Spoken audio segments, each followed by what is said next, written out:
Summer was already past its prime, when Edgar reluctantly yielded his assent to their entreaties, and Catherine and I set out on our first ride to join her cousin. It was a close, sultry day, devoid of sunshine, but with a sky too dappled and hazy to threaten rain, and our place of meeting had been fixed at the guide stone, by the crossroads. On arriving there, however, a little herd boy, dispatched as a messenger, told us that Maester Linton were just go this side th Heights, and he'd be much obliged to us to gang on a bit further. Then Master Linton has forgot the first injunction of his uncle, I observed. He bid us keep on the Grange land, and here we are off at once. Well, we'll turn our horses' heads round when we reach him, answered my companion. Our excursion shall lie towards home. But when we reached him, and that was scarcely a quarter of a mile from his own door, we found he had no horse, and we were forced to dismount, and leave ours to graze. He lay on the heath, awaiting our approach, and did not rise till we came within a few yards. Then he walked so feebly, and looked so pale, that I immediately exclaimed, "Why, Master Heathcliff, you are not fit for enjoying the ramble this morning. How ill you do look!" Catherine surveyed him with grief and astonishment. She changed the ejaculation of joy on her lips to one of alarm, and the congratulation on their long-postponed meeting to an anxious inquiry, whether he were worse than usual. "No, better, better," he panted, trembling, and retaining her hand as if he needed its support, while his large blue eyes wandered timidly over her, the hollowness round them transforming to haggard wildness the languid expression they once possessed. "But you have been worse," persisted his cousin, "worse than when I saw you last. You are thinner, and—" "I'm tired," he interrupted, hurriedly. "It is too hot for walking. Let us rest here. And, in the morning, I often feel sick. Papa says I grow so fast." Badly satisfied, Kathy sat down, and he reclined beside her. "This is something like your paradise," said she, making an effort at cheerfulness. "You recollect the 2 days we agreed to spend in the place and way each thought pleasantest? This is nearly yours, only there are clouds, but then they are so soft and mellow, it is nicer than sunshine. Next week, if you can't, we'll ride down to the Grange Park, and try mine." Linton did not appear to remember what she talked of, and he had evidently great difficulty in sustaining any kind of conversation. His lack of interest in the subjects she started, and his equal incapacity to contribute to her entertainment, were so obvious that she could not conceal her disappointment. An indefinite alteration had come over his whole person and manner. The pettishness that might be caressed into fondness, had yielded to a listless apathy. There was less of the peevish temper of a child which frets and teases on purpose to be soothed, and more of the self-absorbed moroseness of a confirmed invalid, repelling consolation, and ready to regard the good-humoured mirth of others as an insult.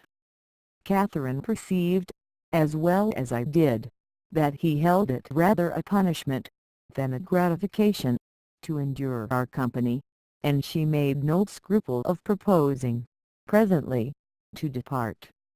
That proposal, unexpectedly, roused Linton from his lethargy, and threw him into a strange state of agitation. He glanced fearfully towards the heights, begging she would remain another half-hour, at least. "But I think," said Kathy, "you'd be more comfortable at home than sitting here, and I cannot amuse you today, I see, by my tales, and songs, and chatter. You have grown wiser than I, in these 6 months.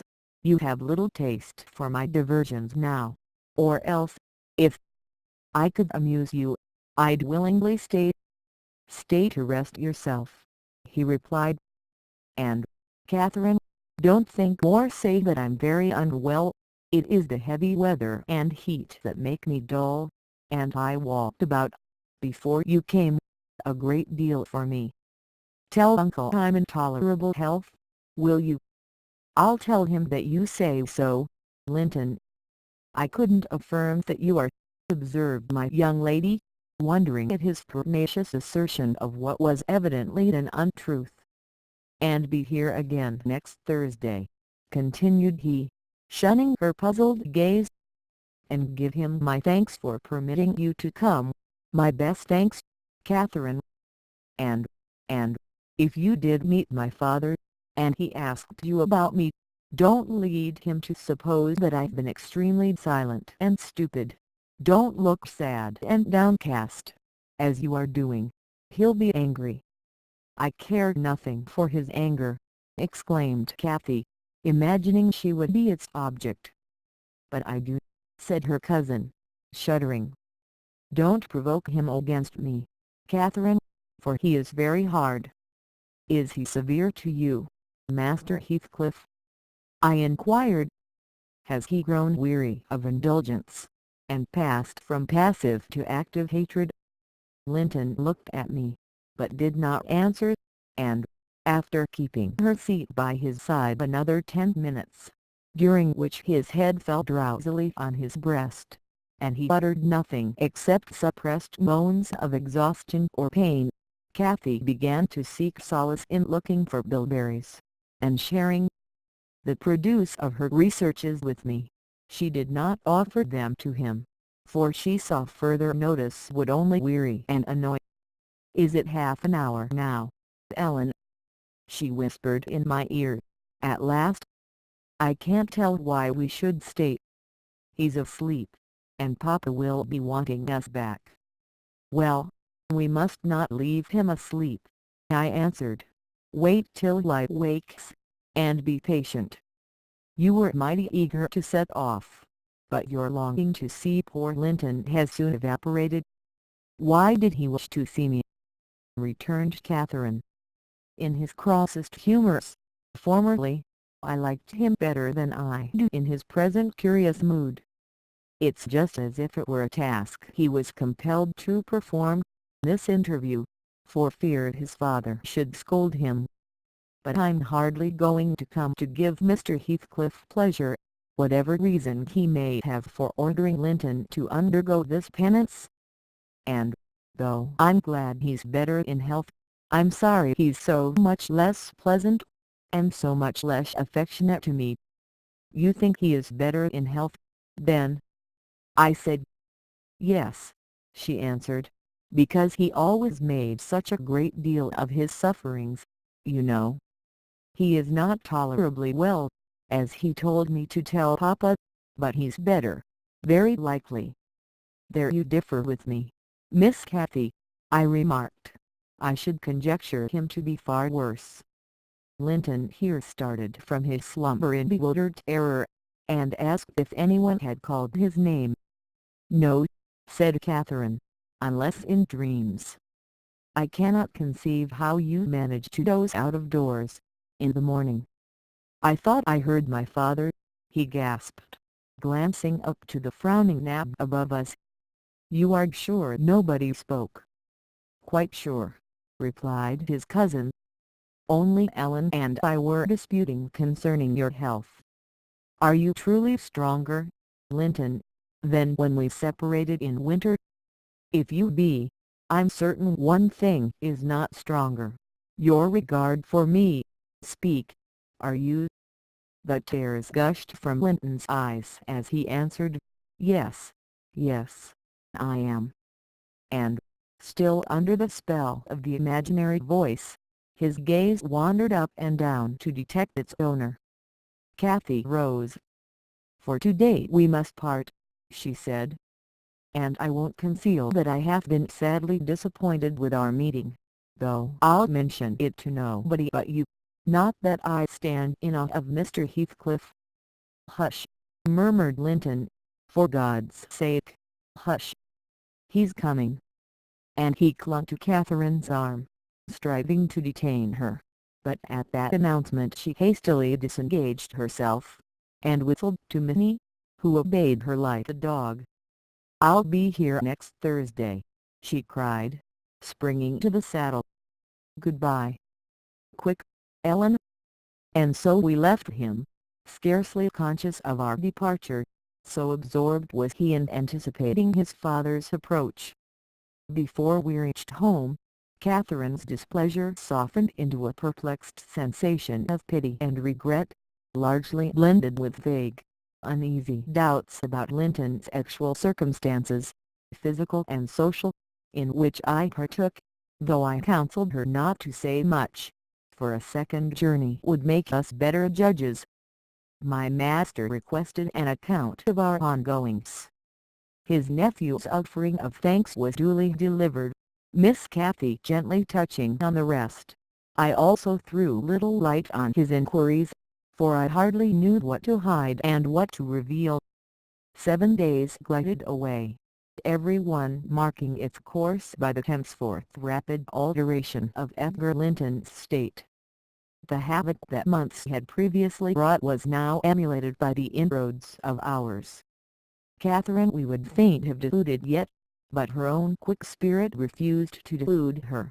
It divined in secret, and brooded on the dreadful probability, gradually ripening into certainty. She had not the heart to mention her right.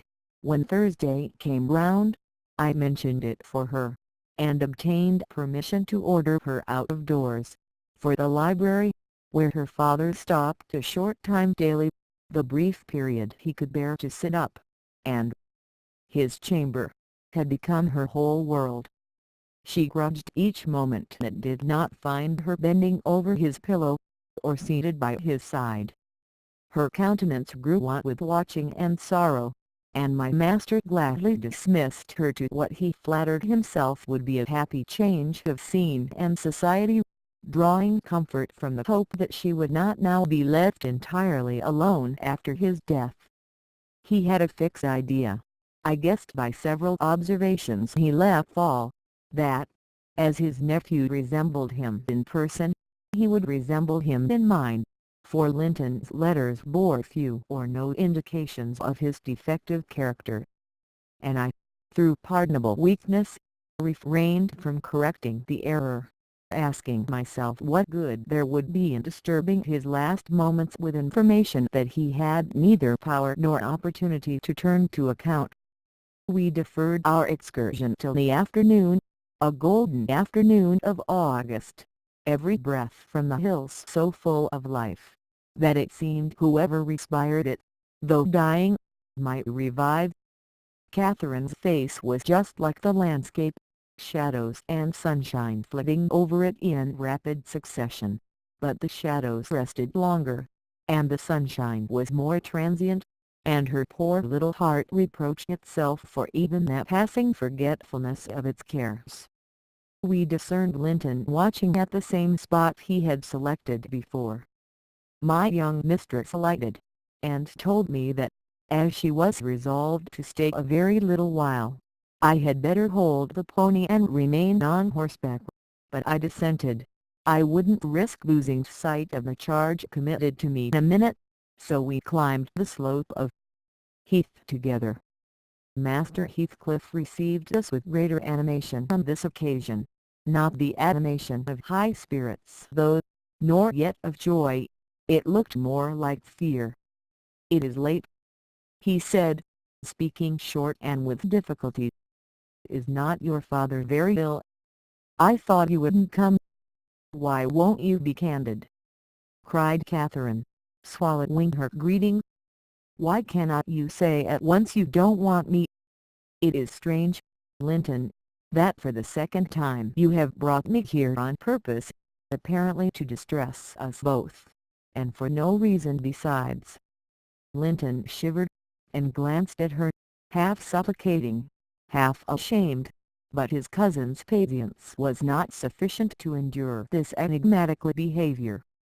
"My father is very ill," she said, "and why am I called from his bedside?" Why didn't you send to absolve me from my promise, when you wish I wouldn't keep it? Come. I desire an explanation. Playing and trifling are completely banished out of my mind, and I can't dance attendance on your affectations now. My affectations, he murmured. What are they? For heaven's sake, Catherine, don't look so angry. Despise me as much as you please. I am a worthless, cowardly wretch. I can't be scorned enough, but I'm too mean for your anger. Hate my father, and spare me for contempt. Nonsense! Cried Catherine in a passion. Foolish, silly boy. And there, he trembles, as if I were really going to touch him. You needn't bespeak contempt, Linton. Anybody will have it spontaneously at your service. Get off. I shall return home. It is folly dragging you from the hearthstone, and pretending. What do we pretend? Let go my frock. If I pitied you for crying and looking so very frightened, you should spurn such pity. Ellen, tell him how disgraceful this conduct is. Rise, and don't degrade yourself into an abject reptile. Don't. With streaming face and an expression of agony, Linton had thrown his nerveless frame along the ground. He seemed convulsed with exquisite terror. Oh! He sobbed, I cannot bear it. Catherine, Catherine, I'm a traitor, too, and I dare not tell you. But leave me, and I shall be killed. Dear Catherine, my life is in your hands, and you have said you loved me, and if you did, it wouldn't harm you. You'll not go, then? Kind, sweet, good Catherine. And perhaps you will consent, and he'll let me die with you. My young lady, on witnessing his intense anguish, stooped to raise him. The old feeling of indulgent tenderness overcame her vexation, and she grew thoroughly moved and alarmed. Consent to what? She asked. To stay. Tell me the meaning of this strange talk, and I will. You contradict your own words, and distract me. Be calm and frank, and confess at once all that weighs on your heart. You wouldn't injure me, Linton, would you? You wouldn't let any enemy hurt me, if you could prevent it. I'll believe you are a coward, for yourself, but not a cowardly betrayer of your best friend. But my father threatened me, gasped the boy, clasping his attenuated fingers, and I dread him, I dread him. I dare not tell. Oh, well, said Catherine, with scornful compassion, keep your secret. I'm no coward. Save yourself. I'm not afraid. Her magnanimity provoked his tears. He wept wildly, kissing her supporting hands, and yet could not summon courage to speak out.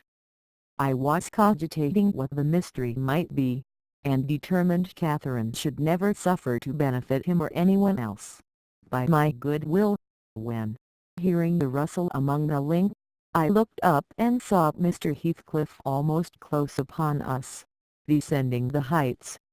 He didn't cast a glance towards my companions, though they were sufficiently near for Linton's sobs to be audible, but hailing me in the almost hearty tone he assumed to none besides, and the sincerity of which I couldn't avoid doubting, he said, "It is something to see you so near to my house, Nelly.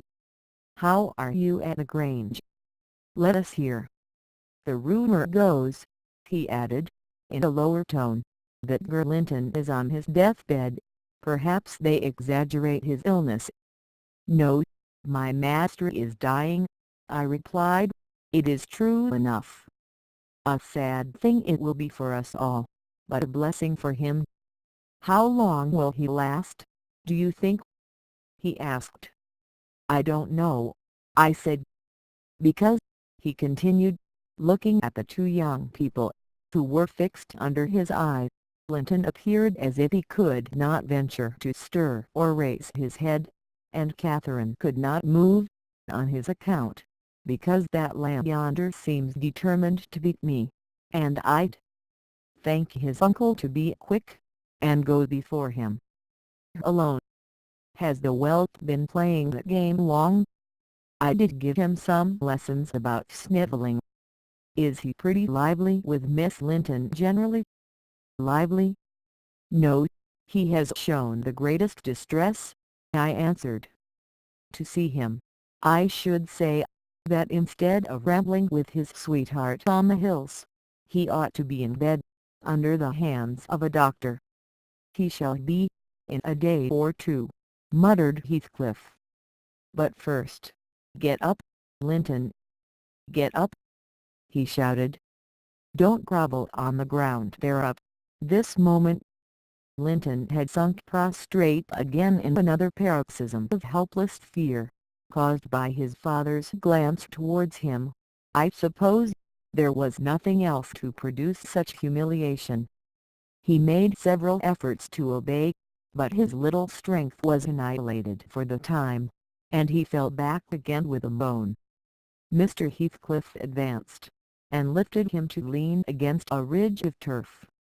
Now, said he, with curbed ferocity, I'm getting angry, and if you don't command that paltry spirit of yours, damn you, get up directly. I will, father, he panted. Only, let me alone, or I shall faint. I've done as you wish, I'm sure. Catherine will tell you that I have been cheerful. Ah! Keep by me, Catherine, give me your hand. Take mine, said his father. Stand on your feet. There now, she'll lend you her arm, that's right, look at her. You would imagine I was the devil himself, Miss Linton, to excite such horror. Be so kind as to walk home with him, will you? He shudders if I touch him.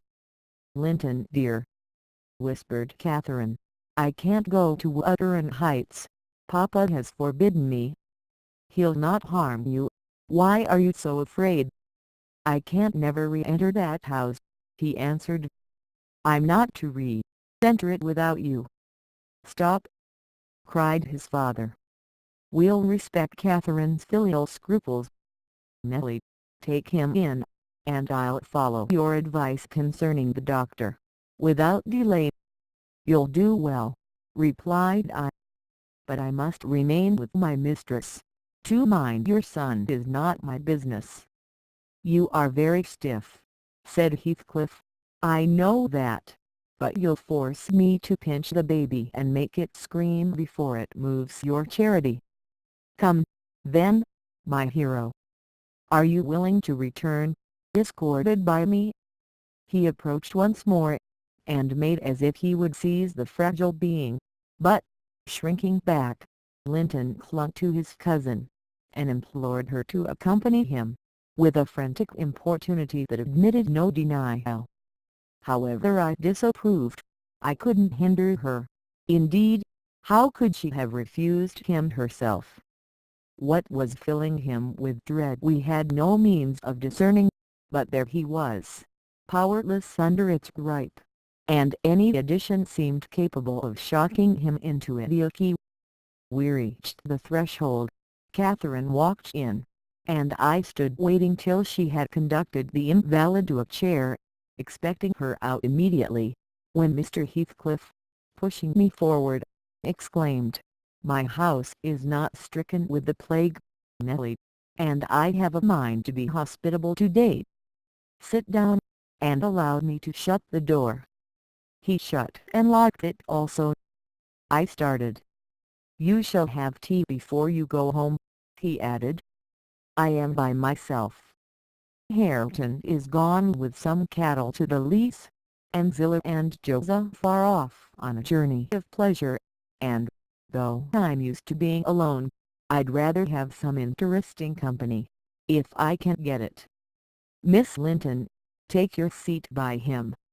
I give you what I have, the present is hardly worth accepting, but I have nothing else to offer. It is Linton, I mean. How she does stare. It's odd what a savage feeling I have to anything that seems afraid of me.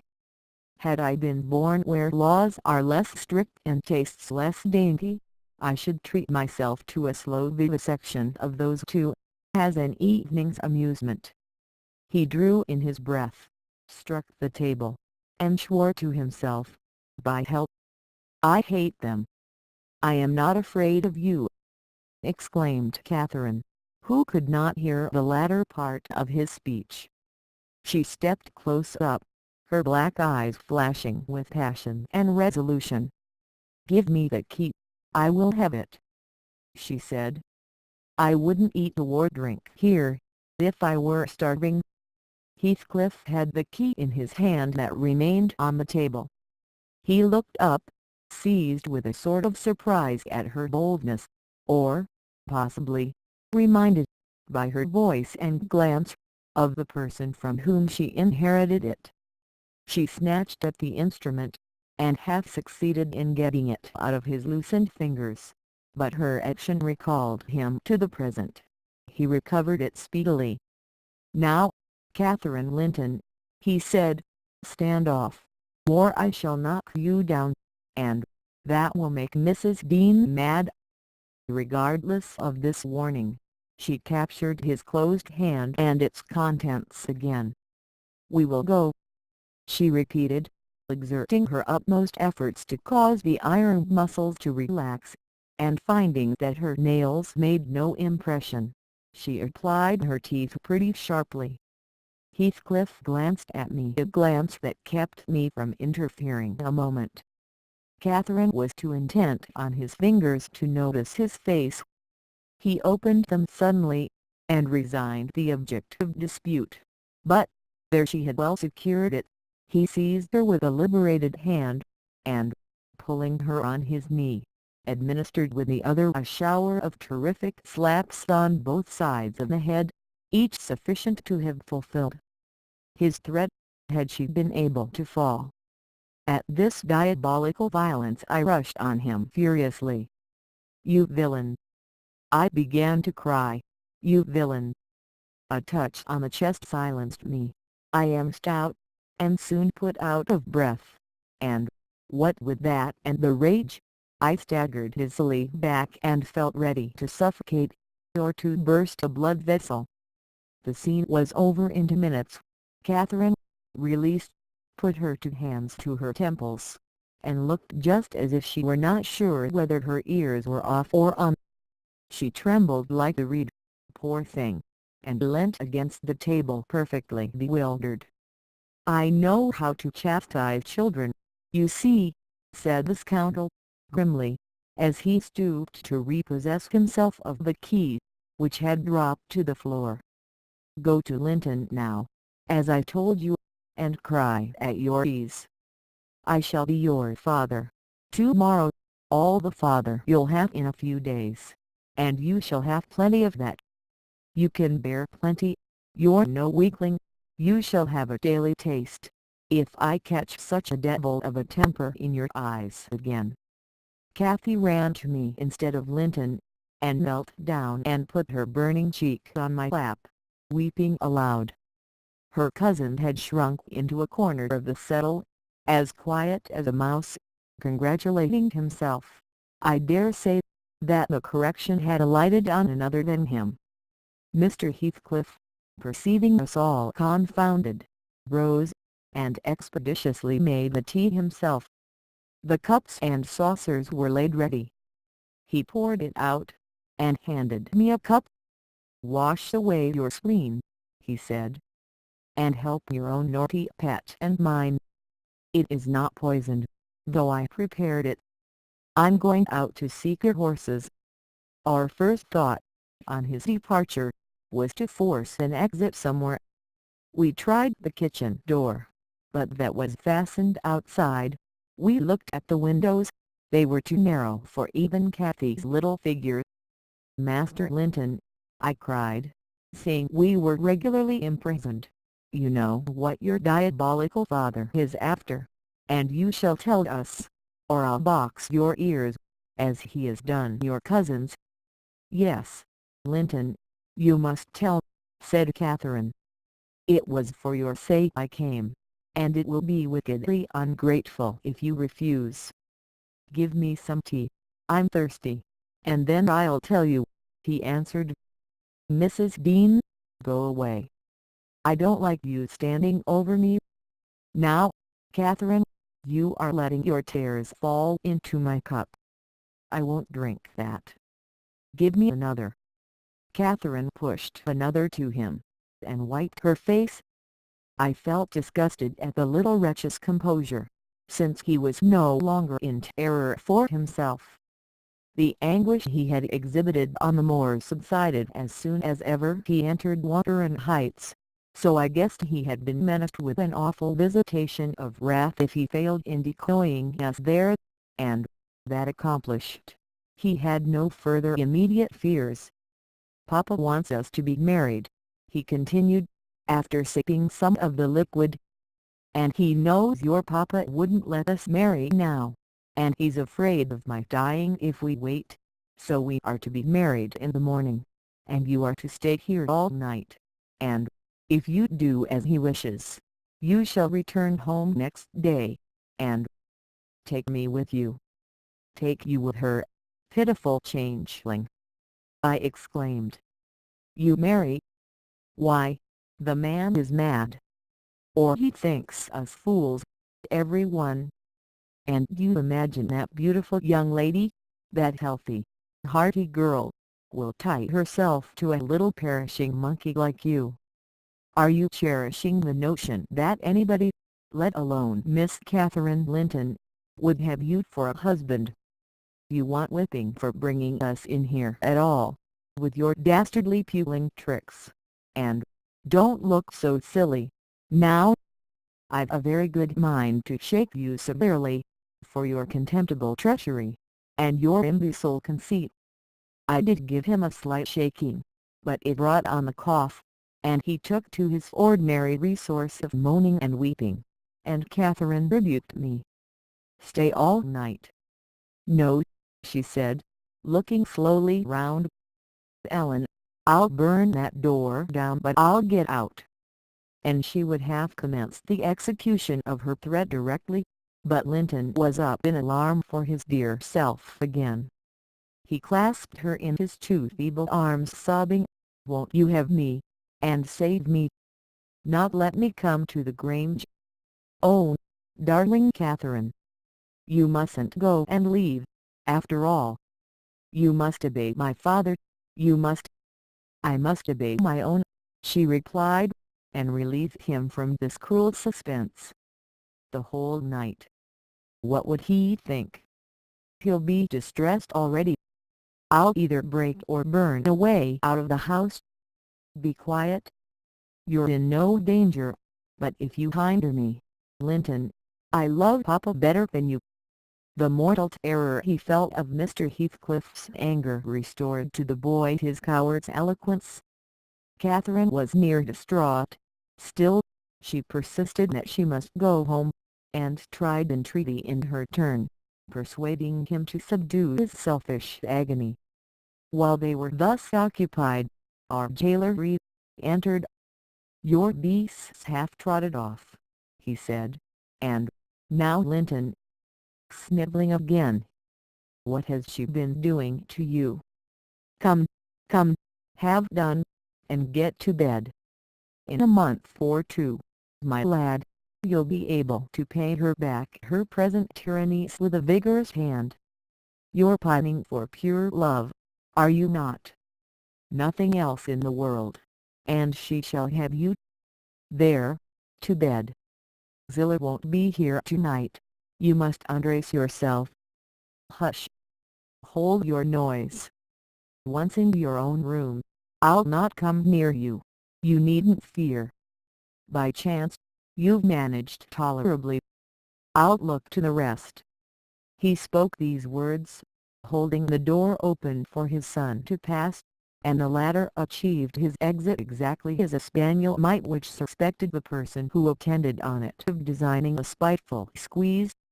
The lock was re-secured. Heathcliff approached the fire, where my mistress and I stood silent. Catherine looked up, and instinctively raised her hand to her cheek. His neighborhood revived a painful sensation. Anybody else would have been incapable of regarding the childish act with sternness, but he scowled on her and muttered, "Oh, you are not afraid of me. Your courage is well disguised. You seem damnably afraid." "I am afraid now," she replied, "because, if I stay, Papa will be miserable, and how can I endure making him miserable, when he, Mr. Heathcliff, let him go home. I promised to marry Linton. Papa would like me to, and I love him. Why should you wish to force me to do what I'll willingly do of myself?" "Let him dare to force you," I cried. "There's law in the land, thank God. There is, though we be in an out-of-the-way place. I'd inform if he were my own son, and it's felony without benefit of clergy." "Silence," said the ruffian. "To the devil with your clamour. I don't want you to speak. Miss Linton, I shall enjoy myself remarkably in thinking your father will be miserable. I shall not sleep for satisfaction. You could have hit on no surer way of fixing your residence under my roof for the next 24 hours than informing me that such an event would follow. As to your promise to marry Linton, I'll take care you shall keep it, for you shall not quit this place till it is fulfilled. Send Ellen, then, to let Papa know I'm safe," exclaimed Catherine, weeping bitterly. "Or marry me now. Poor Papa! Ellen, he'll think we're lost. What shall we do?" "Not he. He'll think you are tired of waiting on him, and run off for a little amusement," answered Heathcliff. "You cannot deny that you entered my house of your own accord, in contempt of his injunctions to the contrary. And it is quite natural that you should desire amusement at your age, and that you would weary of nursing a sick man, and that man only your father. Catherine, his happiest days were over when your days began. He cursed you, I dare say, for coming into the world. I did, at least, and it would just do if he cursed you as he went out of it. I'd join him. I don't love you. How should I? Weep away. As far as I can see, it will be your chief diversion hereafter, unless Linton make amends for other losses, and your provident parent appears to fancy he may. His letters of advice and consolation entertained me vastly. In his last he recommended my Jewel to be careful of his, and kind to her when he got her. Careful and kind, that's paternal. But Linton requires his whole stock of care and kindness for himself. Linton can play the little tyrant well. He'll undertake to torture any number of cats, if their teeth be drawn and their claws pared. You'll be able to tell his uncle fine tales of his kindness, when you get home again, I assure you. You're right there. I said, explain your son's character. Show his resemblance to yourself, and then, I hope, Miss Cathy will think twice before she takes the cockatrice.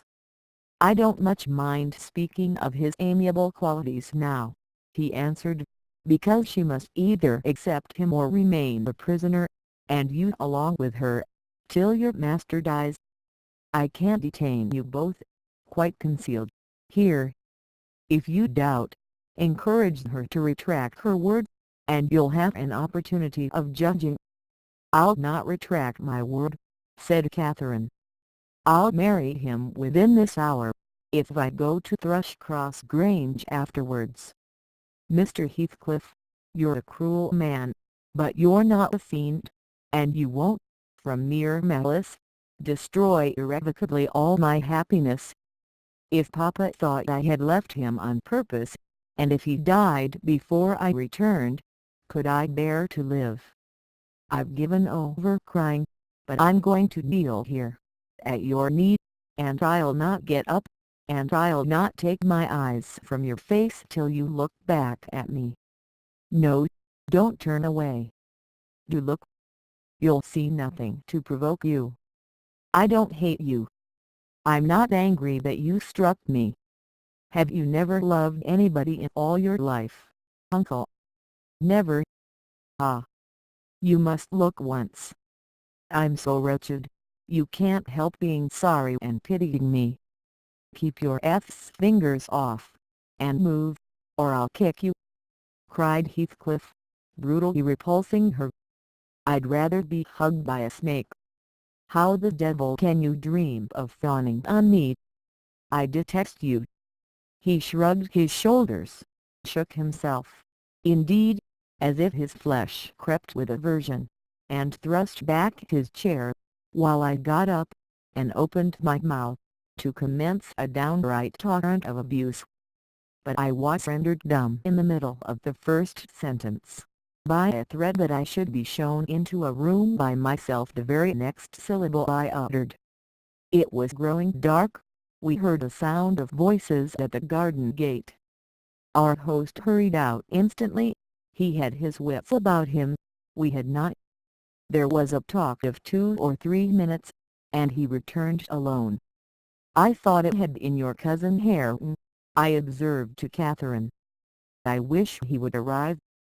Who knows but he might take our part?" "It was 3 servants sent to seek you from the Grange," said Heathcliff, overhearing me. "You should have opened the lattice and called out, but I could swear that she is glad you didn't. She's glad to be obliged to stay, I'm certain." At learning the chance we had missed, we both gave vent to our grief without control, and he allowed us to wail on till 9 o'clock. Then he bid us go upstairs, through the kitchen, to Zilla's chamber, and I whispered my companion to obey. Perhaps we might contrive to get through the window there, or into a garret, and out by its skylight. The window, however, was narrow, like those below, and the garret trap was safe from our attempts, for we were fastened in as before. We neither of us lay down. Catherine took her station by the lattice, and watched anxiously for morning, a deep sigh being the only answer I could obtain to my frequent entreaties that she would try to rest. I seated myself in a chair, and rocked to and fro, passing harsh judgment on my many derelictions of duty, from which, it struck me then, all the misfortunes of my employers sprang. It was not the case, in reality, I am aware, but it was, in my imagination, that dismal night, and I thought Heathcliff himself less guilty than I. At 7 o'clock he came, and inquired if Miss Linton had risen. She ran to the door immediately, and answered, "Yes." "Here, then," he said, opening it, and pulling her out. I rose to follow, but he turned the lock again. I demanded my release. "Be patient," he replied, "I'll send up your breakfast in a while." I thumped on the panels, and rattled the latch angrily, and Catherine asked why I was still shut up. He answered, "I must try to endure it another hour," and they went away. I endured it 2 or 3 hours. At length, I heard a footstep, not Heathcliff's. "I brought you something to eat," said a voice, opened the door. Complying eagerly, I beheld Hareton, laden with food enough to last me all day. "Tack it," he added, thrusting the tray into my hand. "Stay 1 minute," I began. "Nay," cried he, and retired, regardless of any prayers I could pour forth to detain him. And there I remained enclosed the whole day, and the whole of the next night, and another, and another. 5 nights and 4 days I remained, altogether, seeing nobody but Hareton once every morning, and he was a model of a jailer, surly, and dumb, and deaf to every attempt at moving his sense of justice or compassion.